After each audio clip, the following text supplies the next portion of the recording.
Orang menyatakan kebenaran lebih mudah masuk penjara karena belum ada buktinya secara otentik daripada orang yang melakukan kejahatan dan sama-sama belum punya bukti otentik. Nah, lebih mudah ini. Contohnya kalau kita menyampaikan pendapat kita bahwa Pak JK begini begitu bla bla bla segala macam, mungkin saja besok kita akan langsung berhadapan dengan penegakan hukum. Tetapi kalau orang mulai melakukan kejahatan belum tentu bisa ditindak karena buktinya tidak ada. Nah, inilah perangkat-perangkat hukum di Republik ini yang sangat kurang. Apa kemampuan kritis kita menghadapi ini? Karena mereka membanggakan mayoritas-mayoritas. Ya kita sekarang, TV1. TV1 itu ya TV-nya Khilafah. TV-nya Khilafah. Pemerintah Jokowi ini naga-naganya mau ke menerima Taliban atau akan melakukan pertentangan keras. Sebab sekali Presiden Jokowi mengizinkan Taliban, artinya mengakui Taliban, berarti Jokowi harus mengakui Papua merdeka loh. Konsekuensinya loh. Sorry. Nanti cuma depan dengan Ibu Veronica Koman ya, cuma depan. Silakan Bang.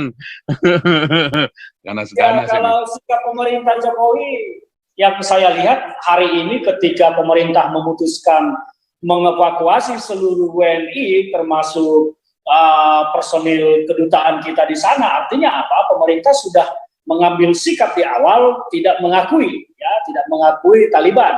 Andaikan pemerintah mengakui Taliban, tentu personil kedutaan kita tidak akan dievakuasi dari sana. Tetapi hari ini evakuasi telah dilakukan, artinya pemerintah menarik diri, ya, meninggalkan kedutaan, mengosongkan kedutaan, dan tidak ada kerjasama dengan Taliban. Entah nanti ke depan seperti apa kita lihat. Tetapi keputusan hari ini, menurut saya Jokowi telah bertindak tepat dengan mengevakuasi WNI yang ada di Afghanistan dan termasuk personel kedutaan, artinya tidak membiarkan adanya kontak ya antara pemerintah Indonesia dengan Taliban. Itu yang bisa saya tangkap dari tindakan pemerintah hari ini dengan cara mengevakuasi personil kita di sana. Meskipun secara resmi belum ada pernyataan dari pemerintah apakah kita memutuskan sementara hubungan diplomatik dengan Afghanistan yang telah dikuasai Taliban atau tidak. Nah, ini ke depan kita akan tunggu pernyataan resmi pemerintah. Tetapi saya mencoba menganalisis dari sikap pemerintah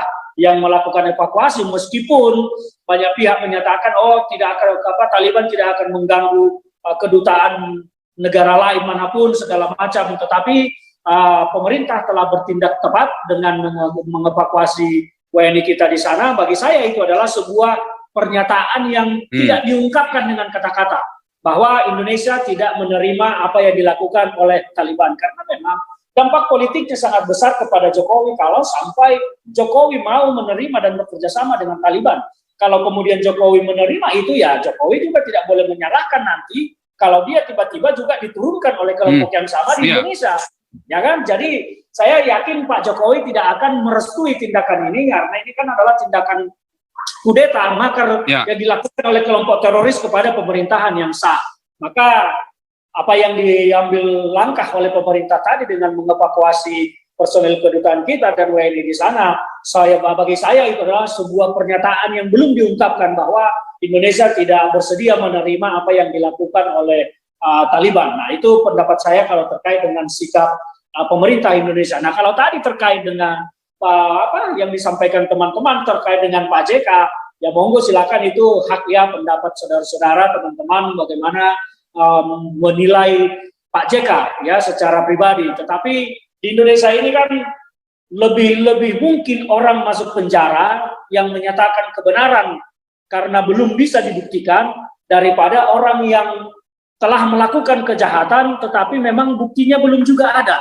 Nah, ini orang menyatakan kebenaran lebih mudah masuk penjara karena belum ada buktinya secara otentik daripada orang yang melakukan kejahatan dan sama-sama belum punya bukti otentik. Nah, lebih mudah ini. Contohnya kalau kita menyampaikan pendapat kita bahwa Pak JK begini begitu bla bla bla segala macam, mungkin saja besok kita akan langsung berhadapan dengan penegakan hukum. Tetapi kalau orang mulai melakukan kejahatan belum tentu bisa ditindak karena buktinya tidak ada.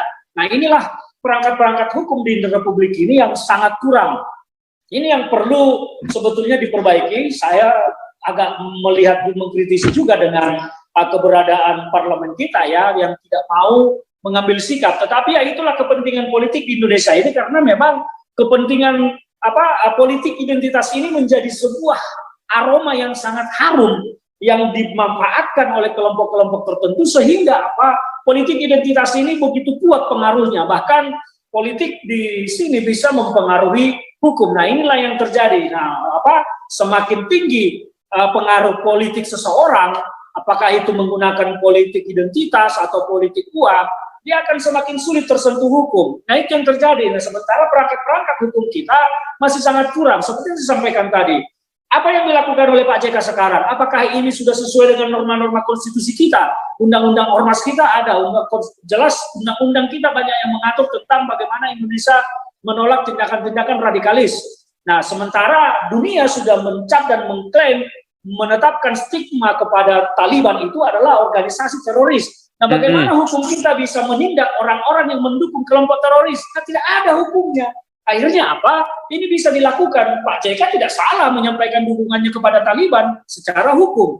Ya, dia punya hak demokrasi untuk itu. Tetapi yang terjadi dampaknya kan adalah penguatan, seperti disampaikan tadi di awal, ini seperti suntikan darah segar kepada kelompok-kelompok yang memang punya watak sama di sini.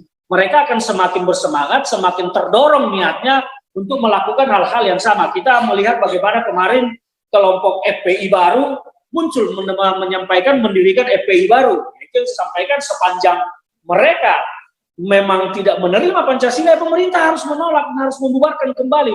Nah, yang saya mau tangkap adalah kok tiba-tiba FPI baru ini muncul di tengah-tengah kemenangan Taliban ya di Afghanistan, meskipun apakah itu kemenangan murni atau kemenangan karena pemberian atau apa, tetapi jelas mereka sekarang menang. Ya, nah apakah karena kemenangan Taliban itu kemudian menyuntik darah segar kepada aktivis FPI di sini untuk kemudian mendirikan FPI baru? Ya kita tidak tahu, tetapi kuat dugaan bahwa kemenangan Taliban di sana itu memang menjadi euforia tersendiri dan menjadi penyemangat tersendiri bagi kelompok-kelompok yang sama di sini. Nah, ini yang akan berat dihadapi oleh pemerintah kalau pemerintah tidak punya ketegasan sikap untuk menindak, ya, dan kalau tidak ada upaya untuk membuat sebuah undang-undang yang mengatur ini semua, dan ini akan menjadi ancaman besar bagi Indonesia. Prediksi saya 5-10 tahun ke depan kita akan sangat sulit menghadapi ini kalau tidak ada perangkat undang-undang yang mengatur gerakan-gerakan seperti ini, tidak boleh melakukan aktivitas dan harus diberikan kewenangan menindak kepada aparat hukum kita. Kalau sampai sekarang seperti disampaikan tadi, pendukung-pendukung ini tidak bisa kita tindak sepanjang mereka belum melakukan tindakan terorisme. Karena undang-undang kita baru mengatur terorisme. Undang-undangnya ormas hanya mengatur kalau ormas itu melakukan kegiatan-kegiatan yang menyimpang dari Pancasila, Undang-Undang Dasar 45. Tetapi aktivisnya hanya dilarang melakukan kegiatan yang sama. Tapi hukumnya belum ada kalau mereka melakukan aktivitas di luar dari ormas yang telah dibubarkan. Contohnya, kalau sekarang kan FPI, HTI sudah dibubarkan. Nah, kalau mereka melakukan aktivitas atas nama FPI dan HTI, boleh ditindak karena organisasi ini sudah dibubarkan. Tetapi kalau mereka melakukan aktivitas yang sama di luar bendera yang sudah dibubarkan, tidak ada hukum yang bisa menindak mereka. Inilah kelemahan kita, makanya kelompok ini terus berkamuflase, terus berkembang, dan akan sulit dikendalikan kalau tidak ada perangkat undang-undang yang betul-betul mengatur bagaimana melarang, membuat larangan terhadap aktivitas radikalisme di Republik ini. Begitu Pak Paul. Setuju itu, benar. Oke, sebelum kita lanjutkan, ini tambah panas, sudah 2.500 viewer sekarang di live YouTube. Sebelum kita lanjutkan, apakah JK dan Taliban yang akan menang, atau Tali BH dan Amin Wijaya yang akan menang, atau JK menggunakan Tali BH? Namun kita dengarkan dulu ya komentar dari dosen kita dulu. Silakan Pak dosen, Jenderal Tobing. Lanjut, luar biasa, gubrak. Suara saya didengar nggak ya? Mantap Pak Jenderal. Kali Jenderal. Jadi begini, konsep Taliban yang ada di Indonesia ini bukan baru sekarang, bukan era-era sekarang ini. Disinilah kegagalan intelijen, ya. Jadi kegagalan intelijen sebagai organisasi, kegagalan intelijen sebagai fungsi, dan kegagalan intelijen dalam kegiatan. Jadi intelijen itu baik dia sebagai organisasi, baik dia sebagai fungsi, maupun sebagai kegiatan. Jadi harusnya kalau dari awal dulu mereka tidak bisa menumbuhkan benihnya, artinya begini ya, kalau dulu di intelijen itu ada satu pemeo, ya, kita tidak akan dapat hidup tenang tanpa intelijen. Itu filsafatnya intelijennya itu. Kita tidak akan bisa hidup tenang tanpa intelijen. Tidak bisa hidup tenang dan aman. Tetapi lihat, ya, organisasi intelijen itu belum terstruktur. Bahkan diacak-acak. Ya, saya nanti akan bicara tentang intelijen ya. Semua lengkap nanti. Walaupun saya bukan mantan Kabais. Tapi nanti Senin, Pak Jenderal. Senin perlu kita garap itu. Senin saya mungkin nggak bisa karena saya ada tugas. Tapi coba nanti kalau memang ada tukar hari. Ya, karena ada Selasa. Ya, ada kegiatan keluarga.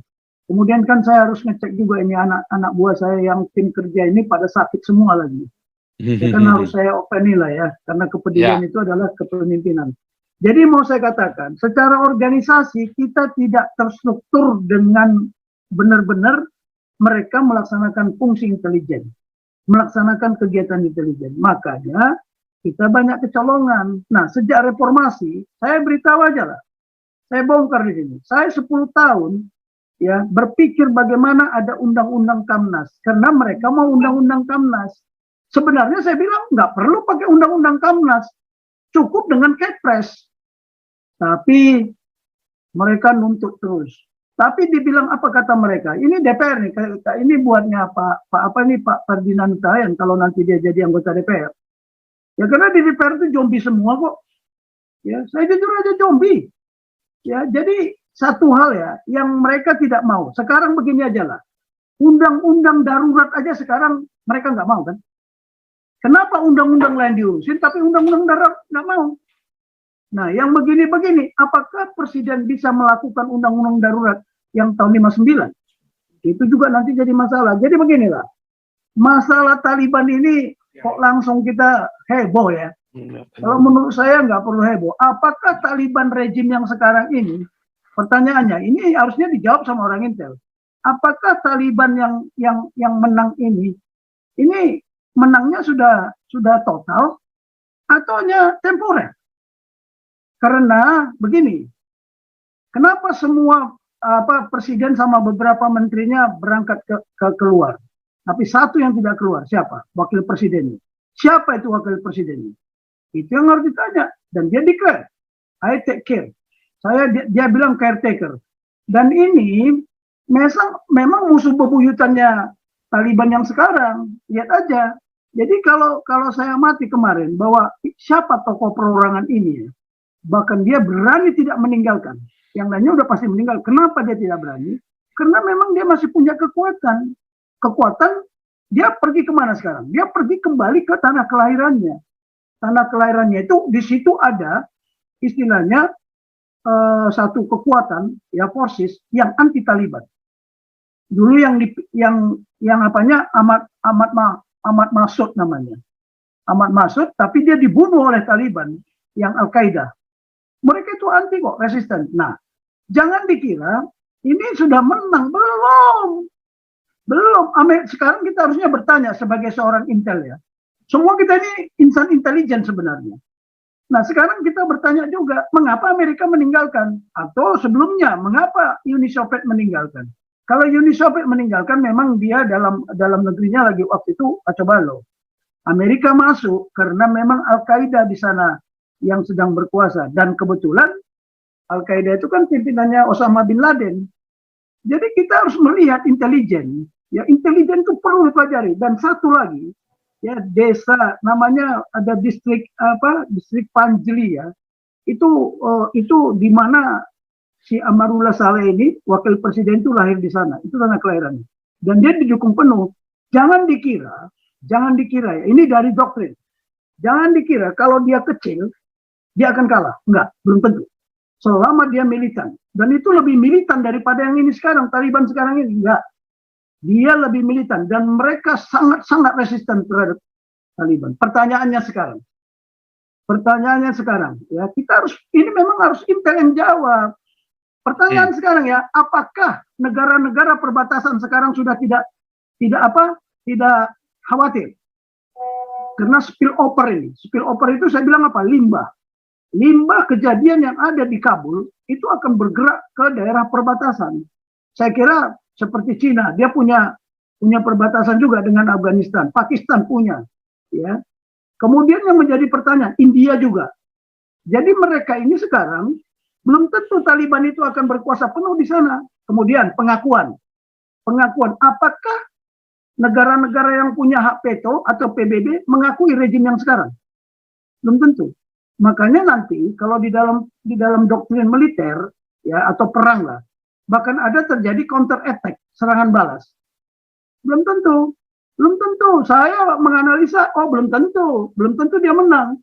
Buktinya juga Taliban yang sekarang ada berapa distrik dia nggak bisa kuasai kok. Mungkin diambil Kabul. Kenapa diambil Kabul? Karena memang kalau Kabul diambil, semua geger jadinya kan.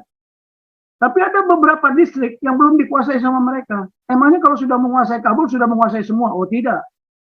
Ibu kota bukan pusat kekuatan. Saya kasih tahu.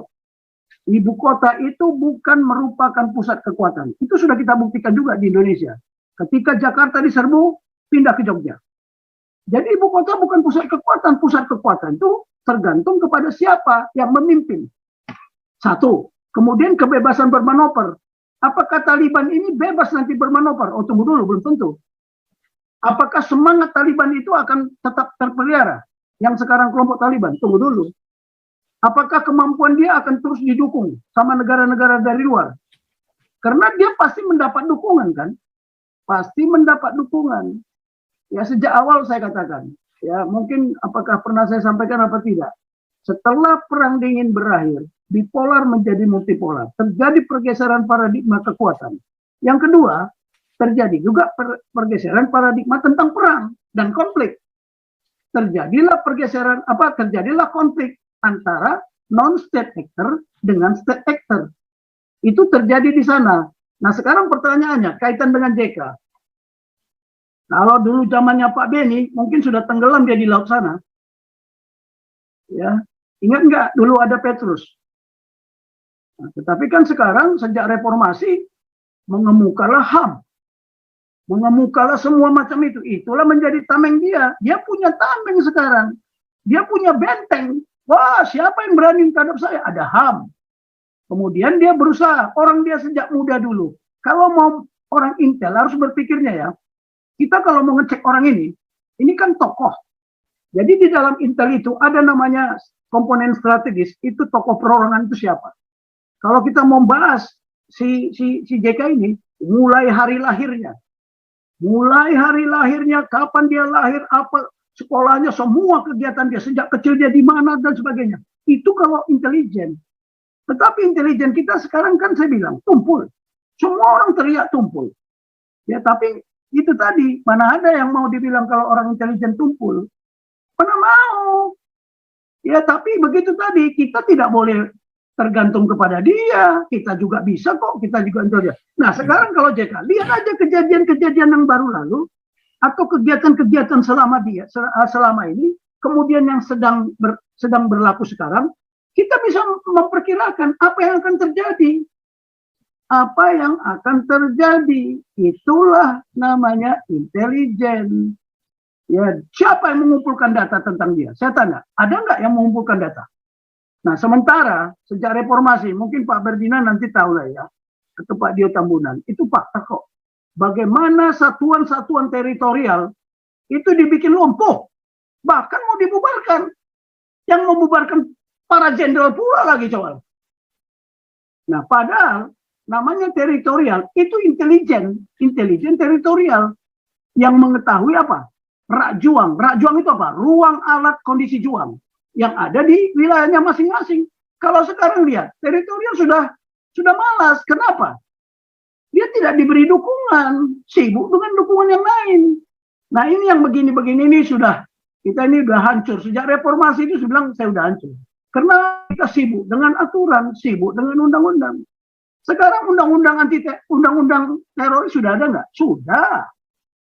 Nah, ada BNPT, tapi antara BNPT dengan satuan-satuan tugas yang melaksanakan anti dan counter terorisme itu nggak jalan bersama. Bayangin ya, saya pernah dulu waktu saya di staf operasi, ya, adik saya Paulus Ludwig yang ada di sekjennya Golkar sekarang, dia sampai menghadap saya, Bang, bagaimana kami ini? Kami dilatih apa segala macam, itu pasukan udah frustasi, nggak pernah digunakan. Ya sudah, undang-undang juga yang buat itu, saya bilang. Terus mau bagaimana? Jadi kembali lagi seperti kata Pak Ferdinand tadi, semuanya keputusan politik. Tapi kita lihatlah langkah-langkahnya. Apakah dampak di Kabul itu akan berdampak di Indonesia? Yes, bisa iya, bisa tidak. Kalau rejim yang sekarang Taliban di sana nanti habis dipukul hancur, pasti mereka juga ketakutan. Emangnya Amerika diam? Oh enggak. NATO diam? Oh tidak. Bahkan kemarin presiden yang mimpin NATO bilang, gerak-gerik Anda akan saya awasi. Loh enggak, mereka udah siap kok, lebih siaga. Nah sekarang dengan India sudah konfrontasi Talibannya. Karena India tidak mau perbatasannya diisi sama orang-orang itu. Repot lah, apalagi dalam situasi pandemi ini. Cuman itu tadilah, kita kalau membahas ini nggak cukup sehari, apalagi dengan hitungan jam. Ya, Indonesia sekarang sudah, rakyatnya pun nggak punya intelligent minded. Harusnya mereka diberitahu, ini loh intelijen. Ya, bagaimana hubungan antara tentara dengan rakyat, bagaimana hubungan tentara dengan apa? Karena kekuatan kita ada di situ. Kemanggalan TNI dengan rakyat, itulah kekuatan yang paling dasar di negara ini. Tetapi bagaimana rakyat pun sudah sudah dicekokin yang bodoh-bodoh. Ya dulu TNI berani ngomong, yang baik untuk rakyat, terbaik untuk rakyat, terbaik untuk TNI. Terbaik untuk TNI, terbaik untuk rakyat. Sekarang nggak ada komentar itu. Kenapa? Sejak kepemimpinan Pak Harto, ya mohon maaf ini, saya sebenarnya, ya tapi sudah fakta ya, kita sampaikan aja lah, sudah terjadi. Jadi sejak kepemimpinan Pak Harto, itu bergeser paradigma. Bergeser paradigma ketika Pak Harto sendiri sudah mengabaikan TNI dan mahasiswa. Nah sekarang mahasiswa sudah dicekokin semua.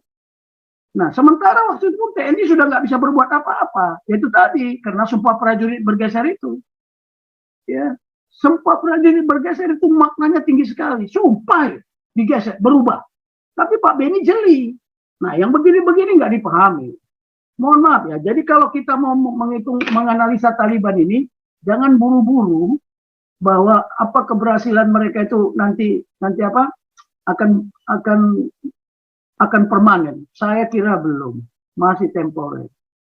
Masih temporer. Jadi kita harus bertanya, mengapa Amerika angkat kaki dari sana? Apakah Amerika mengangkat kaki dengan membiarkan mereka masuk ke ibu kota?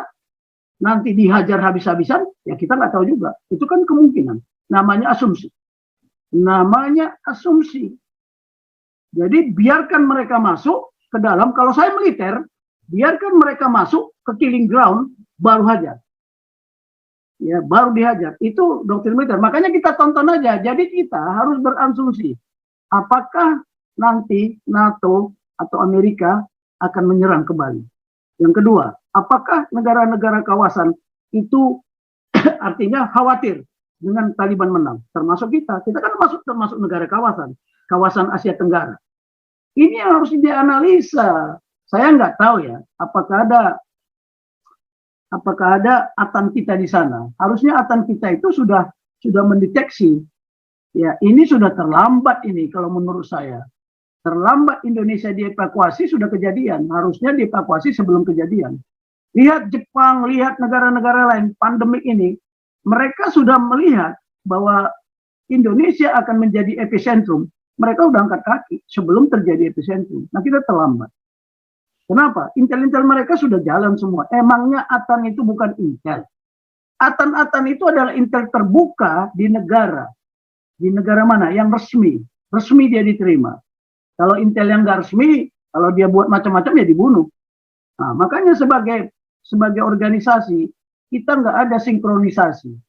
Sinkronisasi antara semua community intel yang ada di lembaga-lembaga pemerintahan maupun di lembaga negara. Tetapi mereka, intelijen itu hanya milik mereka masing-masing. Bukan dibicarakan, bukan didiskusikan. Ya kita nggak ada lagi sekarang. Dulu aja, BIN itu namanya apa? Badan Koordinasi Intelijen Negara loh. Dia yang mengkoordinir semua. Tetapi pertanyaannya, apakah orang-orang intel yang ada di sana sesuai dengan kompetensinya? Loh, hati-hati, hati-hati. Makanya saya bilang, saya ketika dioperasi, saya tidak percaya dengan data yang diberikan intelijen. Makanya latihan-latihan dulu, tanya bos saya, panggil itu Pak Atan yang ada di luar negeri. Kalau kita latihan dengan Malaysia, kita menyiapkan kampanye, Atan kita sangat panggil. Dia harus tahu apa 9 komponen strategis yang menjadi tugasnya. Nah ini nggak jelas. Ya nggak jelas, harusnya melaporkan terus kepada siapa. Tetapi kita nggak punya. Dulu saya di staf operasi itu menyusun suatu format yang namanya rencana kontingensi. Kontingensi itu apa namanya? Kontingensi plan. Ya, kontingensi plan itu untuk menghadapi situasi yang krisis. Contoh Indonesia, krisis bukan masalah teroris saja. Bukan hanya masalah teroris. Masalah perbatasan, masalah bencana kelaparan dan bencana alam. Banyak sekali, saya hitung-hitung itu ada 8. Itu sudah saya beritahu sama mereka, tolong dibuat ini. Bahkan itu harus dilatihkan. Hati-hati loh. Amerika kemarin latihan dengan kita karena dia sudah punya yang namanya rencana kontingensi atau rencana kampanye. Nanti sewaktu-waktu terjadi krisis diberlakukan. Namanya rencana belum diberlakukan. Sudah latihan dan dia sudah tahu titik-titik mana. Kalau terjadi kedarurat militer, terjadi kacau balau, emangnya dia nggak boleh mendarat. Bahkan mungkin kita juga bersandar kepada mereka meminta bantuan apa. Makanya kita hati-hati melihat ini. Siapa yang bisa membaca ini? Ya orang intel harusnya. Tapi bukan hanya orang intel saja. Semua kita intelligent minded. Nah jadi saya kira ini masih belum selesai skenario ini, belum. Jadi wakil presidennya itu jangan dikira dia tidak militan dia itu. Dan dia berteman karena kebetulan dia satu daerah sama sekarang anaknya Ahmad Masud yang dibunuh oleh Taliban ini. Dan mereka itu ya secara nature daerahnya itu sangat-sangat defense-nya itu sangat tidak gampang ditembus, tidak gampang. Makanya wakil presiden yang Taliban wakil presiden Afghanistan, saya akan melawan. Nah, pertanyaannya apakah dia mampu? Ya, dia akan mampu memukul kembali. Nah, itu kita tunggu. Ceritanya belum selesai. Jenderal, maaf saya potong. Kalau JK keterkaitannya apa menurut Pak Jenderal? Ini kan tadi kita udah dengar dari Bang Ferdinand ya kan? Oke. Kalau menurut Pak Jenderal Tobing? Nah, kita bisa ini peranggapannya. Karena belum bisa kita buktikan. Yang pertama, dia juga pendukung. Dia pendukung. Kenapa dia pendukung? Karena dia sudah punya konsep bagaimana Indonesia ini juga menjadi negara Taliban. Nah, kemudian makanya apakah intelijen begitu Pak Jenderal? Menurut kan sama-sama ini ya punya informasi intelijen. Apakah memang ada dari militer sendiri sudah meraba? Kan kalau militer kita percaya Pancasila ya. Meraba orang-orang yang di politik ini siapa bakal khilafah, siapa donatur khilafah, segala macam. Ya, harusnya sudah. Harusnya sudah. Bahkan kalau sebenarnya TNI itu sudah punya rencana, namanya rencana menghadapi kontingensi. Baik itu kontingensi bencana, kontingensi teroris, dan sebagainya. Tetapi, kan diatur sama undang-undang. Mereka tak bisa berbuat apa-apa. Semua dibonsai gara-gara undang-undang. Cobalah nanti saya tayangkan di sini. Tetapi kenapa nggak ada undang-undang tentang kelembagaan DPR? Saya mau tanya, kenapa nggak ada undang-undang kelembagaan presiden? Itu, lihat di Amerika ada nggak? Ada undang-undang kelembagaan ya. Tapi mereka ngobok-ngobok TNI. Ngobok-ngobok siapa? Dan TNI udah kacau juga. Kalau 3% saja udah terpapar, itu berapa orang sudah? Berapa orang? Nah, yang saya khawatirkan, justru mereka ada di community intelligence. Ini yang bahaya. Oke, Pak Jundan, luar biasa. Mungkin Jadi satu lagi, saya mau kasih tahu. silakan. Kenapa orang Timur Timur paling nggak suka dengan Makassar? Tanya aja sekarang. Tanya, saya di Timur Timur itu danding. Ya.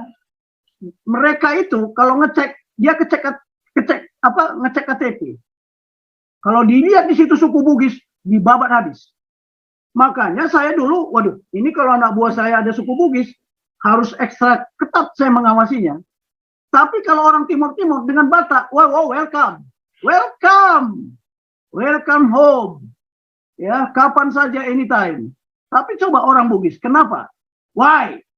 Nah, itu tadi kasusnya waktu Pak Maria Pegas Kalas-Kalau jadi gubernur, semua uang yang ada di gubernuran sana bukan langsung dipegang sama gubernur, dipegang oleh seorang kolonel yang dipercaya, dan dia orang Makassar. Eksodus lah semua orang Makassar ke sana.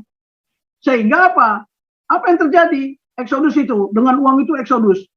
Akibatnya ya menimbulkan kecemburuan kan, rasa tidak puas, ada stemming belt kalau bahasa militernya itu. Stemming belt, rasa tidak puas suku orang yang di sana gitu loh. Loh, kalau sekarang orang Batak masih banyak di sana. Welcome, no problem. Kenapa? Karena ada budaya yang sama. Ada budaya yang sama. Nah, di situ kesamaan budaya orang Timur Timur dengan orang Batak itu ada yang sama. Ya, saya beritahu, saya jadi danding di situ nggak pernah takut saya.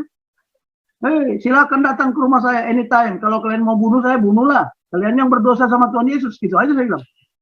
Karena kita sama-sama punya iman. Walaupun di sana ada pertentangan antara Protestan dengan Katolik, tajam sekali. Saya beritahu. Tapi oke lah ya. Jadi coba kita melihat, makanya kejadian-kejadian ini harus direkod.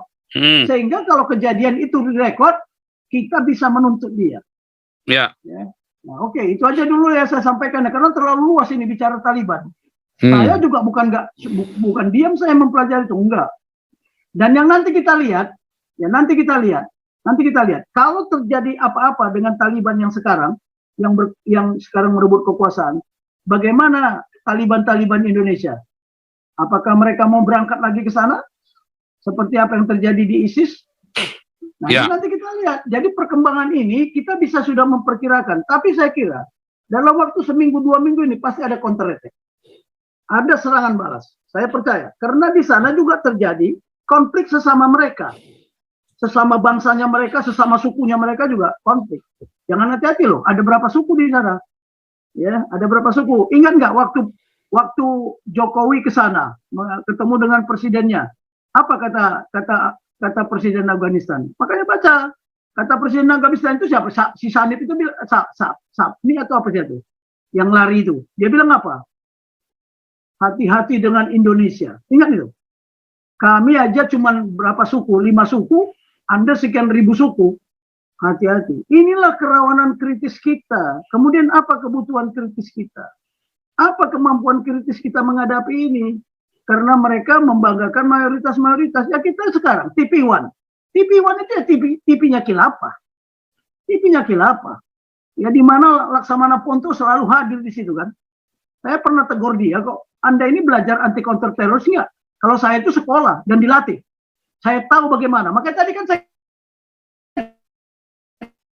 kalimat terakhir tadi terpotong ini, tapi mudah-mudahan tadi yang pas putus YouTube-nya pas dapat nggak ini ya, pas setelah kalimat yang panas tadi. Ya, ini sebelum